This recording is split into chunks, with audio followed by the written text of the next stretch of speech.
Assalomu alaykum hurmatli do'stlar. Demak, eng dolzarb, ya'ni mana shu oxirgi paytlarda tushayotgan 10 ta mavzuni ko'rib chiqamiz. Demak, birinchisi kasrlar.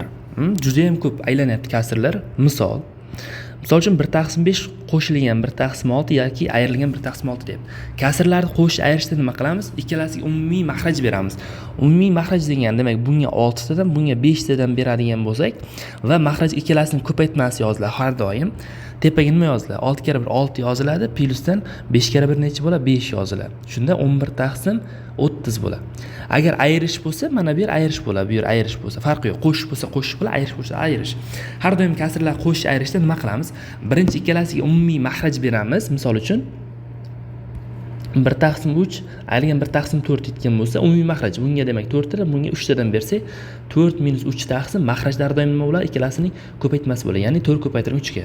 Bu 1/12 ga teng. Bu kasrlarni nima qilish? Qo'shish ayirish. Endi kasrlar ko'paytirish bo'lishda, misol uchun 1/5 ko'paytirilgan 3/4 kelib qolsa nima qilamiz?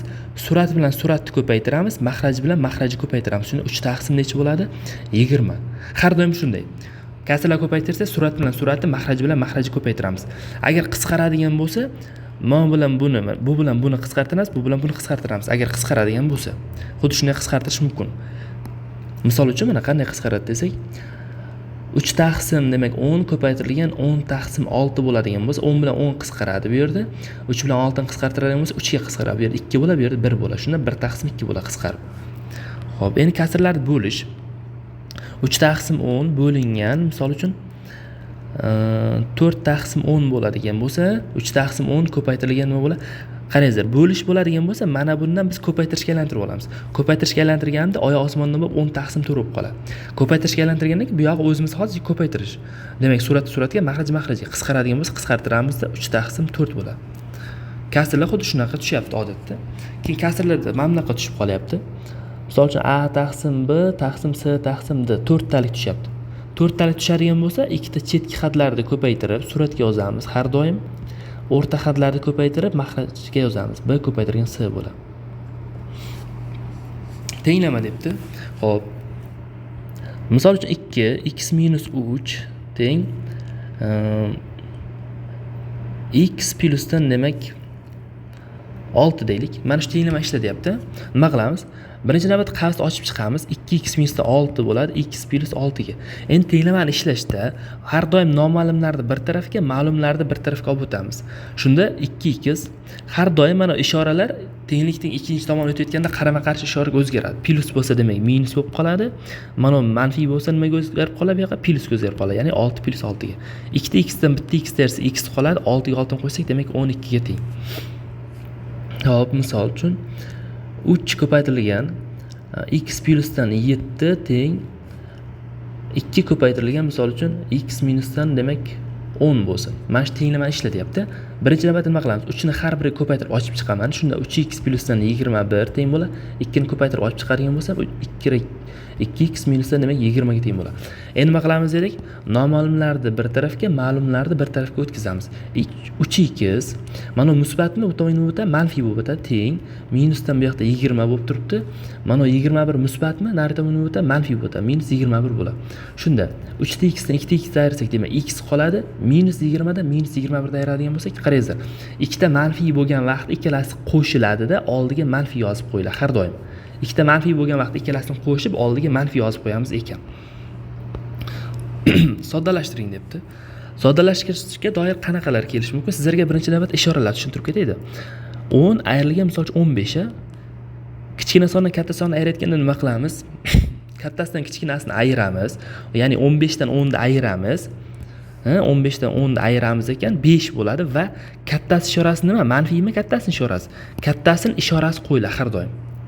Misol uchun 20 ayrilgan 30 bo'ladigan bo'lsa, nima qilamiz ekan? Kattasidan kichkinasini ayiramiz, 10 bo'lar ekan va kattasi ishorasi manfiy bo'lgancha manfiy qo'yiladi.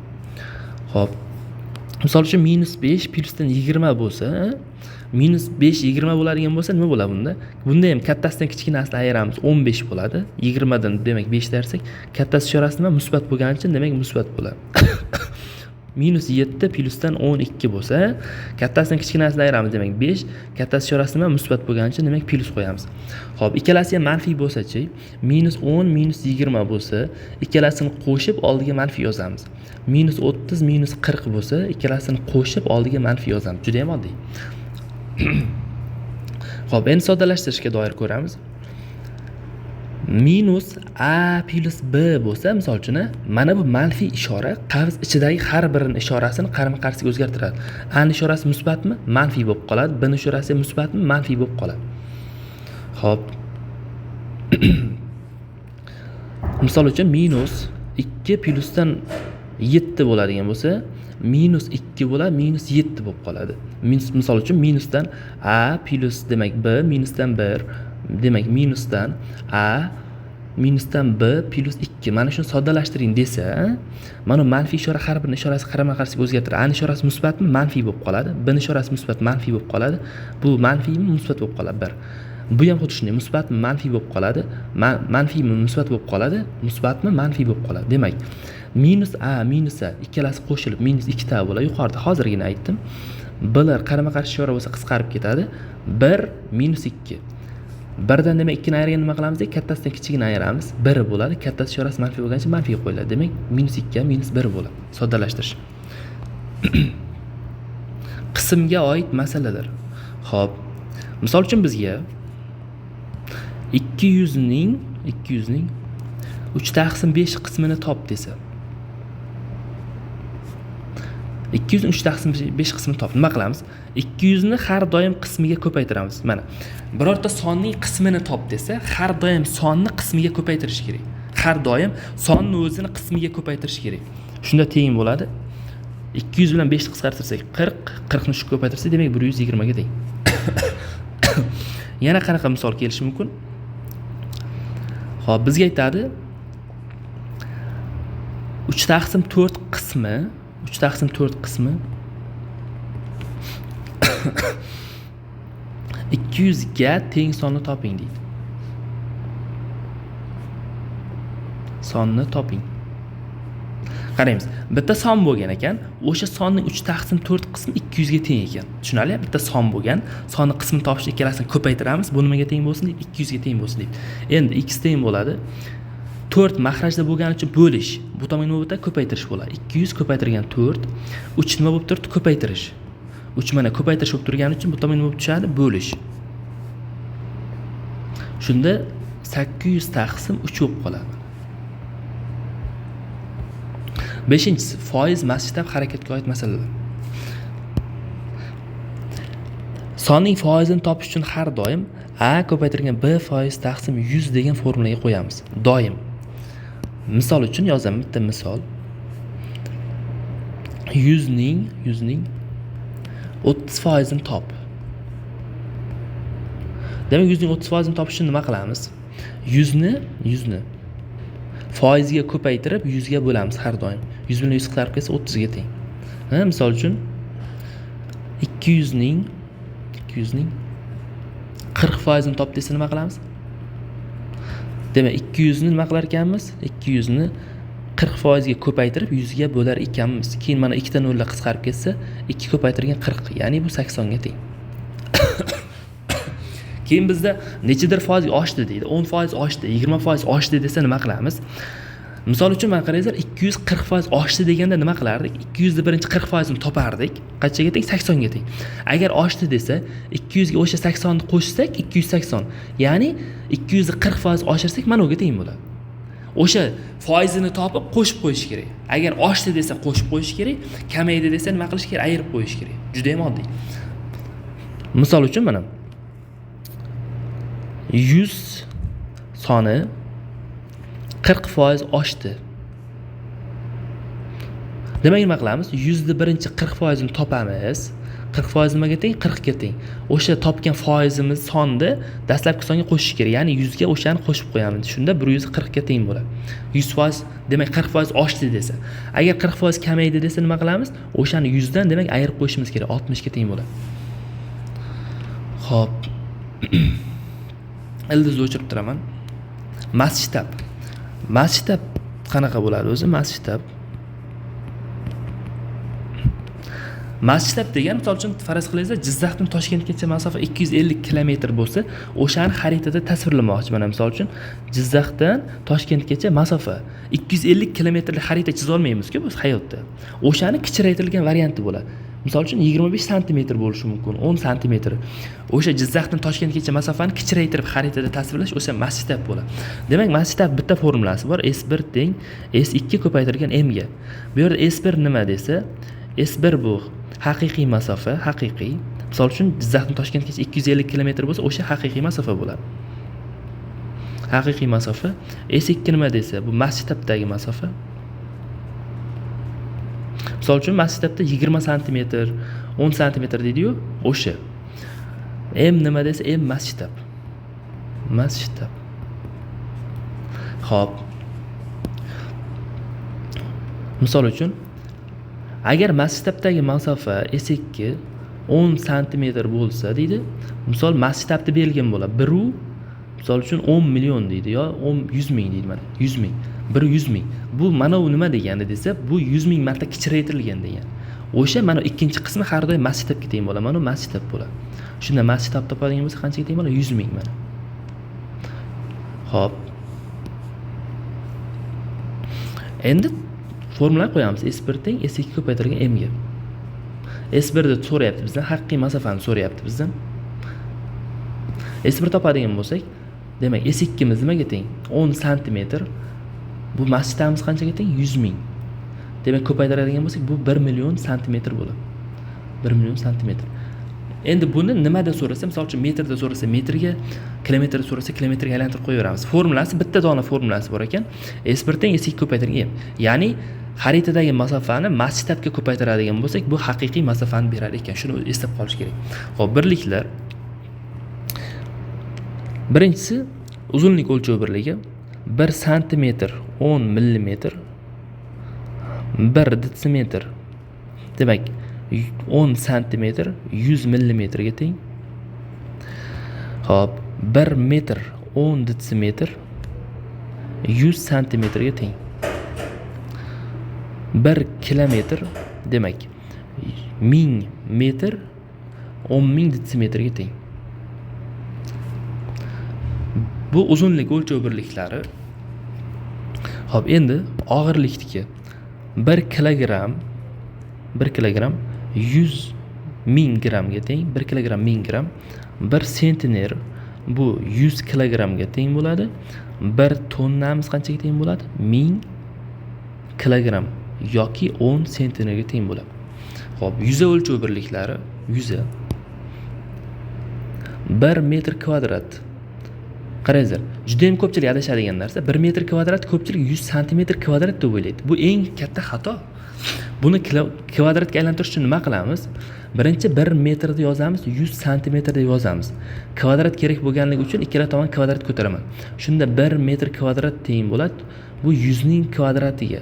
Ya'ni qanchaga teng bo'ladi bu? 10.000 santimetr kvadrat teng bo'ladi. 1 metr kvadratimiz 10.000 santimetr kvadrat teng ekan. Xuddi shunday.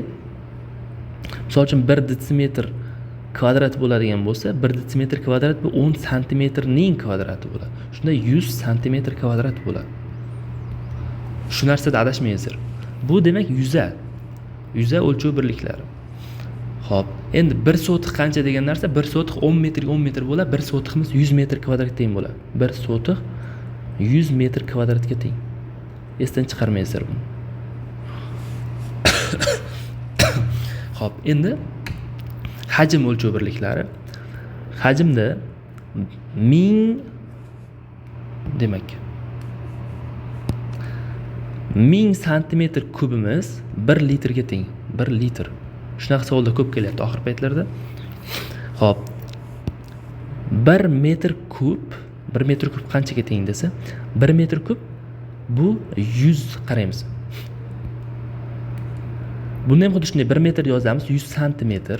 Bizga kub kerak bo'lganligi uchun ikkala tomonni nima qilamiz? Kubga ko'taramiz. Shunda 1 metr kubimiz teng bo'ladi. Bu 100 ning kubi, ya'ni 1 million santimetr kubga teng bo'ladi. Adashmaysizlar. 1 metr kub 1 million santimetr kubga teng. Juda ham katta son bo'lib ketadi bu. Xo'p, 1 metr kubga 1000 litr suv to'g'ri keladi. 1000 litr. hajm har doim metr kubda, santimetr kubda bo'ladi. Yuza har doim metr kvadrat, santimetr kvadrat, detsimetr kvadratda bo'ladi. Xo'p, tengsizliklar endi. Oxir paytlar juda ham ko'p tushyapti tengsizliklar. Misol uchun -3, -6 deyapti. Kattami, kichkinami degan savol. Demak, manfiy sonlarda nima bo'ladi? Manfiy sonlarda har doim kichkinasi katta bo'ladi. -3 kichkinami doim katta bo'ladi. Misol uchun -7, -6, to'g'rimi? Qaysi bir kichkina? -6 kichkina o'sha katta bo'ladi. Mana bunaqa tushuniladi bu. Misol uchun chizadigan bo'lsak 0, -1, -2, -3, -4 bo'lsa, qaysi biri 0 ga yaqinroq bo'lsa o'sha katta bo'ladi deyiladi. Manfiy sonlarda shunday. Musbat sonlarda oddiy kattasi katta, misol uchun, 7 6 bo'ladigan bo'lsa 7 katta, 8 demak 9 bo'ladigan bo'lsa 9 katta. Xuddi shunday ketaveradi. Musbat sonlarda, manfiy sonlarda demak qaysi biri 0 ga yaqin bo'lsa o'sha katta bo'ladi. Misol uchun -1 bilan -10 ni oladigan bo'lsak -1 katta, chunki nimaga? 0 ga yaqin. Xo'p, proporsiya. Proporsiyaga doir juda ham ko'p savollar bor. Misol uchun bizga aytadi 150 ning 30% qanchaga teng deydi. Bunday deydi. Xo'p, 150 ning 30 necha foizini tashkil qiladi deydi. Necha foizini tashkil qiladi? Xo'p, qaraymiz. Demak, 150 ni 100% deydigan bo'lsa, yana 30 necha foiz degan savol beryapti. Juda ham oddiy. Demak, 150 proporsiya. Proporsiya qanday qilinadi? 150 bilan x ko'paytirib yozamiz. Demak, 30 bilan 100 ni ko'paytirib yozamiz. Shunda 150 ko'paytirilgan x teng bo'ladi. 100 ko'paytirilgan nimaga? 30 ga. Demak, x teng bo'ladi 100 ko'paytirilgan 30 taqsim 150. Demak, bitta nol qisqarib ketadigan bo'lsa, bu 20 ga teng bo'ladi. Juda ham oddiy. Proporsiyada har doim nima qilamiz? Bir xil sonlarni bir tarafga yozamiz, foizlar bir tarafga yozamiz. Misol uchun 150 100%, 30 necha foiz. Keyin ko'paytiramiz ekan. Bu bilan buni, bu bilan buni. Juda ham ko'p masalalarga tushadi bu. Juda ham ko'p masalalarga. Proporsiyani yaxshilab o'rganib olish kerak. Xo'p, 10-inchisi demak geometriya. Geometriya juda ham trendga chiqyapti oxir paytlarda. Buni ham qisqacha tushuntirib ketaman. Birinchi navbatda burchaklarni tushuntiraman. Burchaklar. Agar mana bu alfa 90 dan kichkina bo'ladigan bo'lsa, bu o'tkir burchak deyiladi. O'tkir burchak. Misol uchun 30 gradus, 40 gradus, 50 gradus hammasi o'tkir burchak. Ikkinchisi, agar mana bu 90, mana bu belgi bo'ladigan bo'lsa, bu 90 deyiladi. Alfa teng 90 bo'ladi. Bu 90 gradusga teng. Bu to'g'ri burchak deyiladi. To'g'ri burchak. Xo'p, uchinchisi, agar bu 90 dan katta bo'ladigan bo'lsa, katta 90 bo'ladigan bo'lsa, nima bo'ladi bu? O'tmas burchak bo'ladi. O'tmas burchak. To'rtinchisi, agar mana bunday tekis bo'ladigan bo'lsa, bu 180 ga teng bo'ladi. Alfamiz bu yoyiq burchak deyiladi. Yoyiq burchak. Xo'p, bunga doir juda ham ko'p savollar kelyapti oxirgi paytlarda. Hammalaringiz ko'ryapsizlar. Mana bunaqa ko'rinishda kelyapti. Mana yerda 90, mana yerda 25 bo'ladigan bo'lsa, mana yer top deydi. Bu og'zaki misolda bu yer 65 bo'ladi. Juda ham oddiy narsa. Misol uchun aytadi. Mana yer deydi x bo'lsa, bu yer 2x bo'lsa, top deydi. X bilan 2x qo'shadigan bo'lsak nimaga teng? 90 ga teng. Demak, 3x teng demak 90, x teng 30. Juda ham oddiy. Bu yer 30 gradusga teng bo'ladi, bu yer nima? 60 gradusga teng bo'ladi. Xo'p. Yoyiq burchakka doir misol ko'ramiz. Yoyiq burchak juda ham ko'p kelyapti, bu ham. Misol uchun bitta bunday chiziq o'tgan deydi. Mana yer deydi 30 gradus bo'lsa, bu yoq top deydi. Bu tomon nechaga teng? 150 ga teng. Ikkalasi yig'indisi 180 ni berish kerak. Misoli yana mana yer deydi, misol uchun deydi 2x bo'lsa deydi, bu yer deydi 7x bo'lsa deydi, kattasini top deydi. 2x ga 7x qo'shadigan bo'lsam nimaga teng? 180 ga teng. To'g'rimi? Shunda 9x teng demak 180 gradusga teng bo'lsa, x teng 20 gradusga teng bo'ladi. X teng 20 bo'lsa demak bunisi 140 bo'ladi, bunisi demak 40 bo'ladi mana. Kattasi bo'lsa mana bu. Keyin nisbat degan narsa bor. Nisbatlarni mayli keyin tushuntiraman. Keyin vertikal burchaklar. Oxirgi paytlarda juda ham trend bo'layotgan vertikal burchaklar. Ikkita burchak, ikkita to'g'ri chiziq bor, parallel to'g'ri chiziq. Uni uchinchisi kesib o'tyapti. yaxshilab e'tibor berib turingizlar. Vertikal burchaklar bo'yicha bu alfa bo'lsa, bu ham alfa bo'ladi. Bu alfa bo'lsa, bu ham alfa bo'ladi, bu ham alfa bo'ladi. Demak, mana bu to'rtalasi nima bo'lar ekan? Bir xil bo'lar ekan. Har doim. Misol uchun mana bu yer 60 gradus bo'ladigan bo'lsa, mana bu yer ham 60 bo'ladi, bu yer ham 60 bo'ladi, mana bu yer ham 60 bo'ladi doim. Xo'p, endi mana bu yer betda bo'lsa, bu yer ham betda bo'ladi. Demak, bu yer ham betda, mana bu yer ham betda bo'ladi. Juda ham oddiy. Men misol uchun bitta misol ko'raylik, oxirgi paytlarda tushayotgan trenddagi misollarda. Ikkalasi parallel, A, B parallel. Mana bunaqa ko'rinishda beryapti. A parallel B. Bu degan ikkalasi parallel degan. Xo'p, endi bizga aytgan mana bu 90 bo'lsa degan, mana bu yer misol uchun 30 bo'ladigan bo'lsa degan, mana bu yer top degan misol uchun. Xo'p, qaraymiz. Bu yer 30 bo'lsa, mana 30 bo'lsa, bu tomoniga necha bo'ladi? 60. Chunki ikkalasini nimani berish kerak? 90 ni berish kerak. Bu yer 60 bo'lsa, mana bu yer ham 60 mi? Ya'ni mana bu yer 60, bu yer 60 bo'lsa, bu yer ham 60, to'g'rimi? Bu yer ham 60. Endi mana ikkalasi yig'indisi 180 ni berish kerakmi? Shunda x ga necha qoladi? 120. Chunki 60 bilan 120 yig'indisi 180 da yoyiq burchak bo'lyapti-ku bu. Juda ham oddiy narsa aslida bu. Xo'p, uch burchaklar.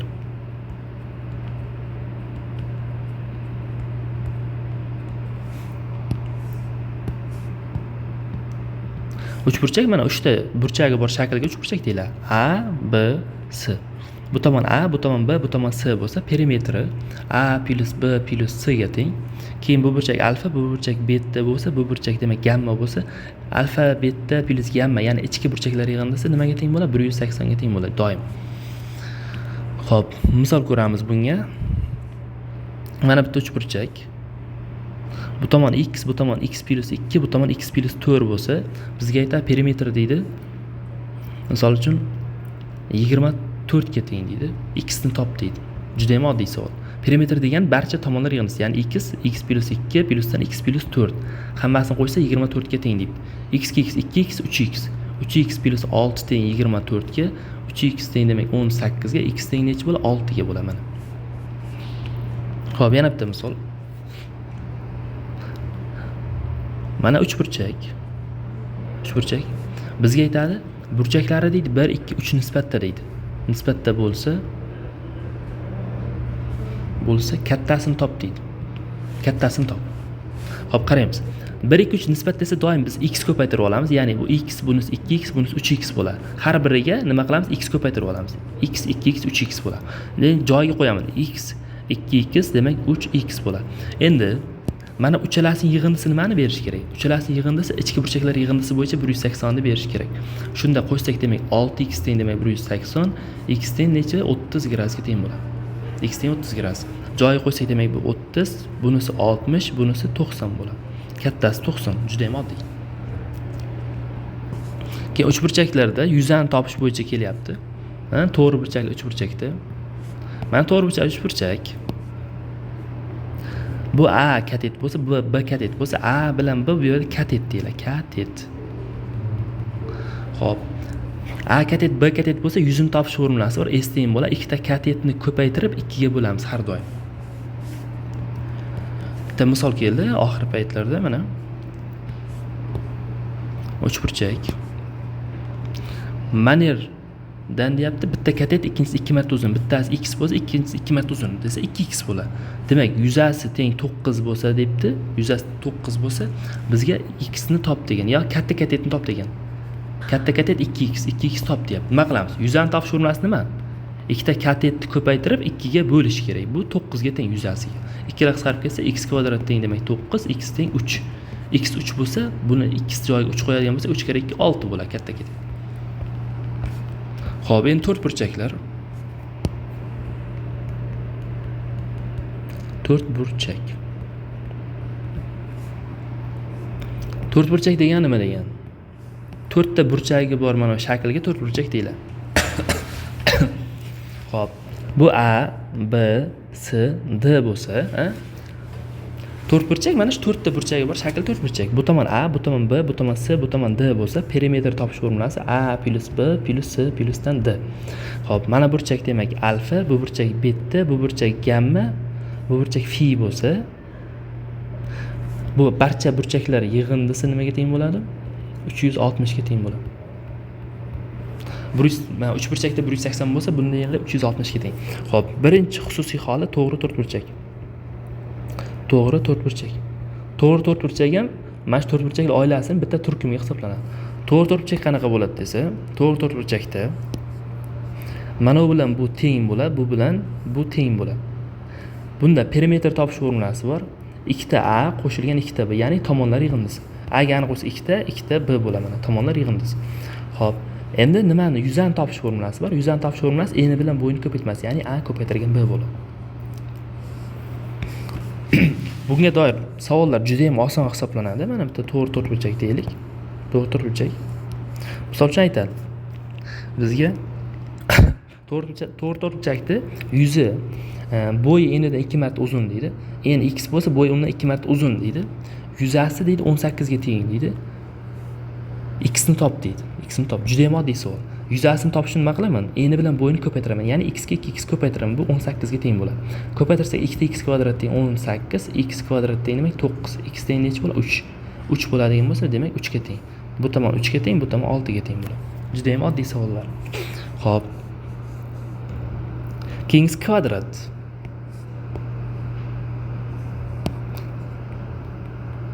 Kvadrat. Kvadrat degan hamma tomonlar teng bo'lgan to'rtburchak. Bu tomoni ham teng, hamma tomon teng bo'ladi. Burchaklar 90 dan bo'ladi. Hammasi. Mana bu ham 90 dan bo'ladi to'rtburchakniki.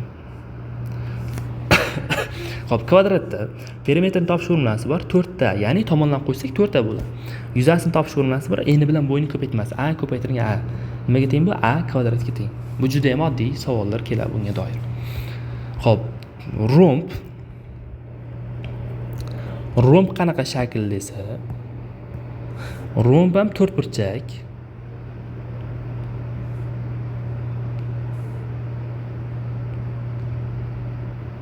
Romb ham to'rtburchak, hamma tomonlar teng bo'lgan to'rtburchak. Faqatgina rombda burchaklar ikki xil bo'ladi. Misol uchun bu alfa bo'lsa, bu ham alfa bo'ladi. Bu beta bo'lsa, bu ham beta bo'ladi. Misol uchun mana 30 bo'lsa, bu ham 30. 30 bo'lsa, bu yer 150, bu yer 150 dan bo'ladi. Demak, bunda perimetr topish formulasi bor. 4a ga teng mana. Rombdan boshqa savol kelmaydi. Keyin parallelogram. Parallelogram. Bu qanaqa shakl desa, parallelogram. Demak, ikkita tomoni parallel. Mana. Parallelogram to'rtburchak bu ham. Mana bu tomon A bo'lsa, bu tomon A bo'ladi, bu tomon B bo'lsa, bu tomon ham B bo'ladi. Burchaklari bo'yicha mana alfa bo'lsa, demak bu ham alfa bo'ladi, beta bo'lsa, bu ham beta bo'ladi. Xo'p, bunda perimetr topish formulasi kelishi mumkin. Faqatgina 2A plusdan 2ta B kelishi mumkin. Xo'p. To'rtburchaklar oilasi tushunarli. Endi aylanalar. Aylanalar birorta kelmadi, ko'rib qo'yaylik mayli. Aylanalar. Aylana va doira.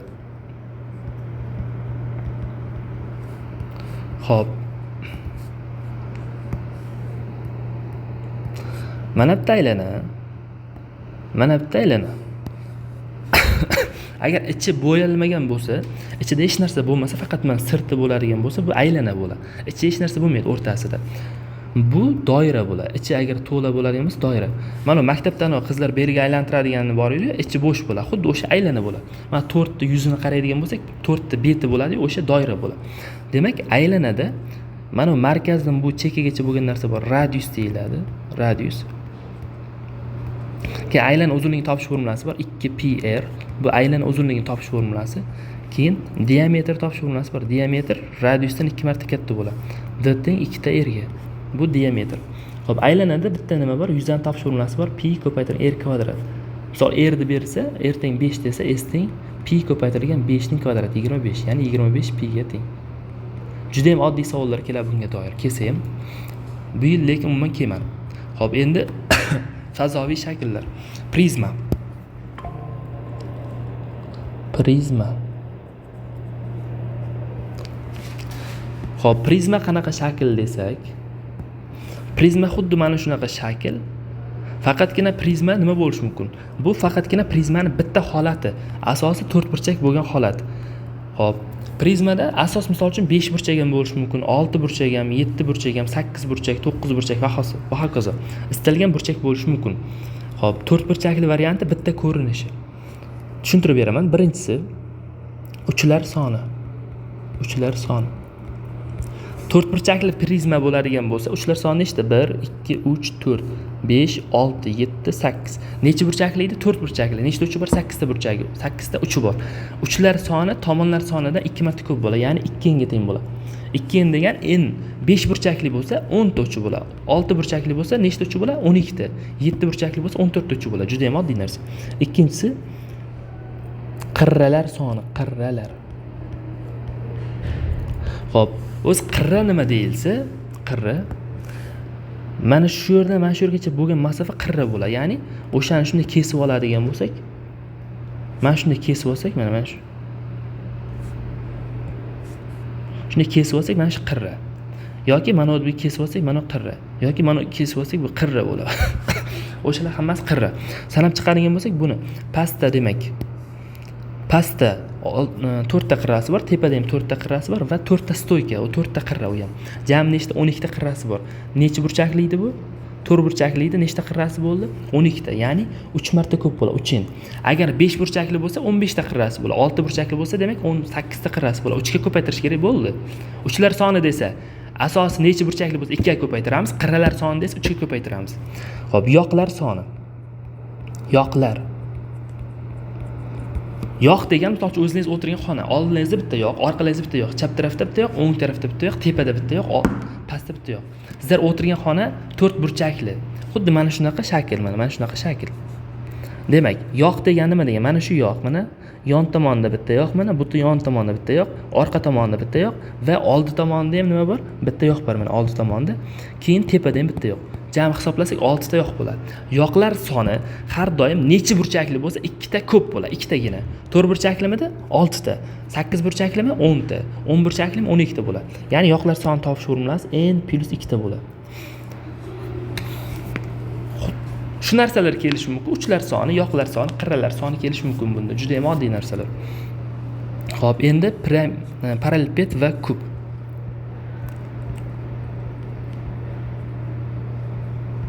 Parallelped va kub. Parallelped nima desa, mana shu parallelped aslida. Parallelped degan prizmaning to'rtburchakli varianti. Mana shu parallelpiped. To'g'riburchakli parallelped. To'g'riburchakli parallelped. Xo'p, endi buning birinchisi uchlar soni. Uchlar soni nechta? 8 ta. Pastida demak 4 ta uch bor, tepada ham sanab o'tdik, yuqorida ham 8 ta uchi bor.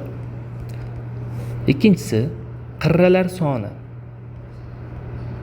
Qirralar soni nechta edi? 12 ta. Ya'ni 3 marta ko'p bo'ladi qirralar soni. To'rtburchakli bo'lsa 12 ta qirrasi bo'ladi.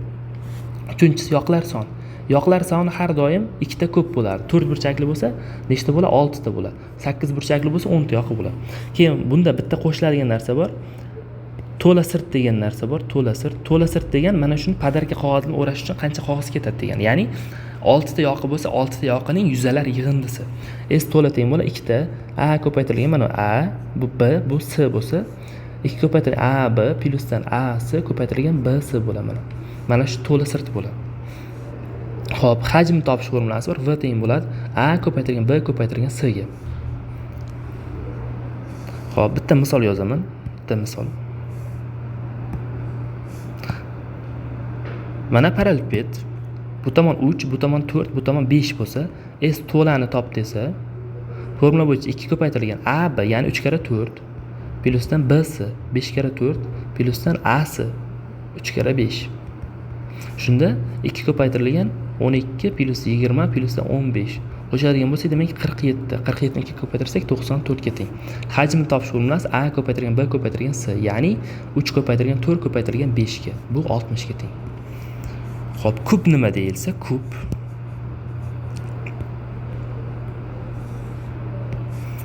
kub mana shuning barcha qirralar teng bo'lgan ko'rinish. Ya'ni hammasi A dan bo'ladi, hamma qirrasi A dan bo'ladi.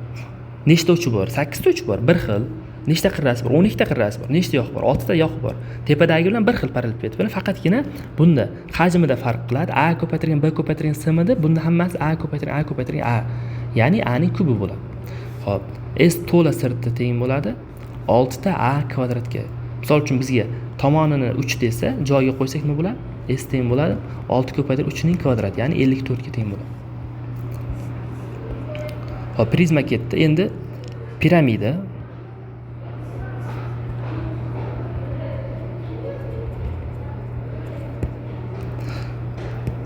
Piramida qanaqa shakl desa, piramida xuddi mana shunaqa shakl piramida bo'ladi. Bu 3 burchakli piramida, bu 4 burchakli piramida. Demak, 3 burchakli degan asosi 3 burchakdan iborat, 4 burchakli degan asosi 4 burchakdan iborat. Hop, bunda nimalar kelishi mumkin? Uchlar soni kelishi mumkin. Uchlar soni. 3 burchaklida nechta uch bor? 1, 2, 3, 4 ta uch bor. 4 ta. 4 burchaklidachi 1, 2, 3, 4, 5 ta. 5 ta uch bor.